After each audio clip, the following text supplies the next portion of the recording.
മുഖ്യമന്ത്രി pro vice ചാൻസലറായ digital സർവകലാശാലയിൽ പദ്ധതികൾക്കായി കേന്ദ്ര സർക്കാർ ഉൾപ്പെടെ അനുവദിക്കുന്ന കോടിക്കണക്കിന് രൂപയുടെ ഫണ്ട് ധൂർത്തടിക്കുന്നു. VCI ഡോക്ടർ സിസ തോമസ് ചുമതല ഏറ്റെടുത്തതോടെയാണ് സാമ്പത്തിക ക്രമക്കേടുകൾ സംബന്ധിച്ച വിവരങ്ങൾ പുറത്തുവരുന്നത്. സർവകലാശാലയിൽ കൃത്യമായ ഓഡിറ്റിംഗ് നടത്താറില്ല. അടിയന്തരമായി ഓഡിറ്റിംഗ് വേണമെന്ന് VC റിപ്പോർട്ട് നൽകിയതിന് പിന്നാലെ ഗവർണറും വിഷയത്തിൽ ഇടപെട്ടു. വിശദാംശങ്ങളുമായി തിരുവനന്തപുരത്ത് നിന്നും പ്രശാന്ത് ശങ്കരമംഗലത്ത് ചേരുകയാണ്. പ്രശാന്ത്, സാമ്പത്തിക തിരിമറി, സാമ്പത്തിക ക്രമക്കേട്, ഓഡിറ്റിംഗ് പോലും നടത്താറില്ല. ഈ ഇടപെടലിൽ നടപടികൾ ഇരുതരത്തിലുമാണ്.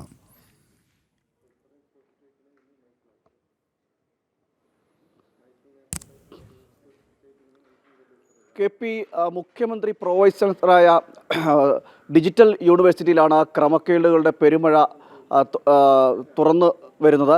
അതായത് കേന്ദ്ര സർക്കാർ അനുവദിക്കുന്ന ഫണ്ടിലടക്കം തിരിമറി കാണിച്ചുവെന്നാണ് ഇപ്പോൾ നമുക്ക് മനസ്സിലാക്കാൻ കഴിയുന്നത്. കൃത്യമായ ഓഡിറ്റിംഗ് സംവിധാനങ്ങൾ പോലും നടപ്പിലാക്കാതെ ലക്ഷങ്ങൾ ഈ രീതിയിൽ ചെലവാക്കുന്ന അല്ലെങ്കിൽ ഈ ഫണ്ടിൽ ക്രമക്കേട് നടത്തുന്ന സാഹചര്യം ഉണ്ടായി എന്നതടക്കമുള്ളതാണ് ഇപ്പോൾ പുറത്തു വരുന്ന വിവരങ്ങൾ.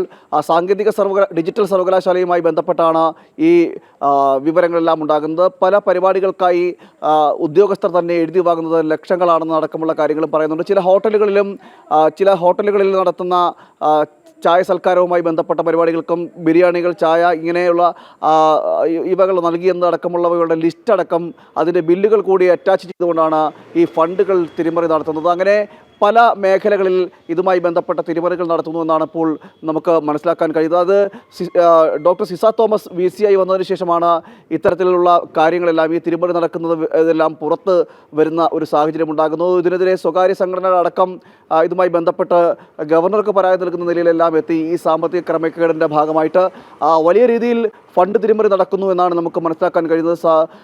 ഇവിടെ ഏറ്റവും ശ്രദ്ധേയമാകുന്ന ഈ പ്രോ വൈസ് ചാൻസലർ മുഖ്യമന്ത്രി തന്നെയാണ്. അതായത് മുഖ്യമന്ത്രിയും സർക്കാർ സംവിധാനങ്ങളും അറിഞ്ഞുകൊണ്ടുള്ള ഒരു ക്രമക്കേട്, ആ രീതിയിൽ തന്നെയാണ് കാര്യങ്ങൾ പോകുന്നത്. അത്തരത്തിൽ തന്നെയാണോ അന്വേഷണവും മുന്നോട്ട് പോകുന്നത്?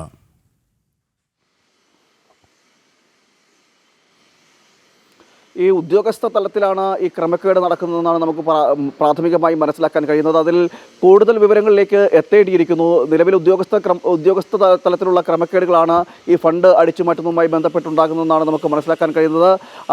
അതിൽ ആണ് ഗവർണർ അടക്കം ഇപ്പോൾ ഒരു വിശദീകരണം ആവശ്യപ്പെട്ടിട്ടുണ്ട്. കാരണം ഏതൊക്കെ രീതിയിലാണ് ഈ കേന്ദ്ര ഫണ്ടുകൾ വകമാറ്റിയത്, അല്ലെങ്കിൽ ഇത് തിരിമറി നടത്തിയത് അടക്കമുള്ള കാര്യങ്ങളിൽ ഒരു വിശദീകരണം ആവശ്യപ്പെട്ടിട്ടുണ്ട്. അതോടൊപ്പം തന്നെ ഉടൻ തന്നെ ഇതിൻ്റെ കൃത്യമായ ഓഡിറ്റ്, കഴിഞ്ഞ കുറേ കാലമായി ഈ ഡിജിറ്റൽ സർവകലാശാലയിൽ ചിലവഴിക്കുന്ന പണത്തിൻ്റെ ഓഡിറ്റ് നടത്താറില്ലായിരുന്നു.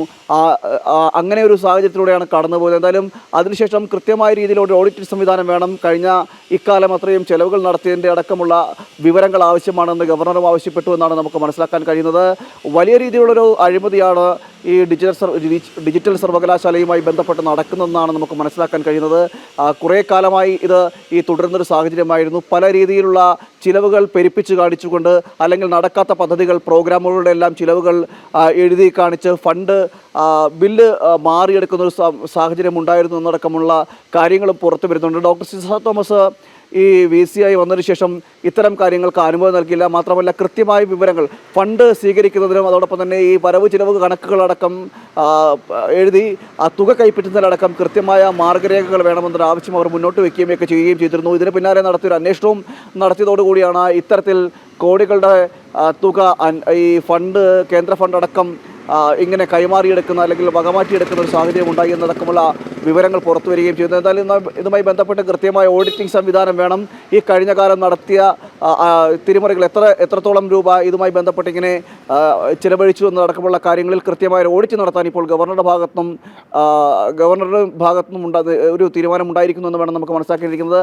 അത് ഉടൻ തന്നെ ഇത്തരത്തിലുള്ള ഓഡിറ്റ് കൂടി നടത്തി വരുമ്പോഴായിരിക്കും ഇതിൻ്റെ ഒരു വ്യാപ്തി എത്രയുണ്ടെന്ന് നമുക്ക് മനസ്സിലാക്കാൻ കഴിയുള്ളൂ. ഈ തട്ടിപ്പ് നടന്നതിൻ്റെ അല്ലെങ്കിൽ ഇത്തരത്തിൽ വകമാറ്റി ചിലവഴിച്ചതിൻ്റെ ഒരു വ്യാപ്തി എത്രത്തോളം വലുതാണ് എന്നടക്കമുള്ള കാര്യങ്ങൾ ഇനി ഓഡിറ്റ് നടത്തിയാൽ മാത്രമേ അറിയാൻ കഴിയുള്ളൂ. എന്തായാലും മുഖ്യമന്ത്രി കൂടി പ്രോ വൈസ് ചാൻസലർ ആയിട്ടുള്ള ഒരു സർവകലാശാലയാണ് ഡിജിറ്റൽ സർവകലാശാല. മാത്രമല്ല രാഷ്ട്രീയം ഇവിടെ വളരെ വലുതായി നടക്കുന്നുമുണ്ട്. ഈ ഉദ്യോഗസ്ഥരിൽ പലരും CPM അനുകൂലികളാണ്, അല്ലെങ്കിൽ CPM അനുഭാവികളാണെന്ന് അടക്കമുള്ള കാര്യങ്ങളുമുണ്ട്. നമുക്കറിയാം ഡോക്ടർ സിസ തോമസിനെ തന്നെ അവിടെ വേട്ടയാടിയതുമായി ബന്ധപ്പെട്ട വിഷയങ്ങളെല്ലാം നിലനിൽക്കുകയും ചെയ്യുകയാണ്.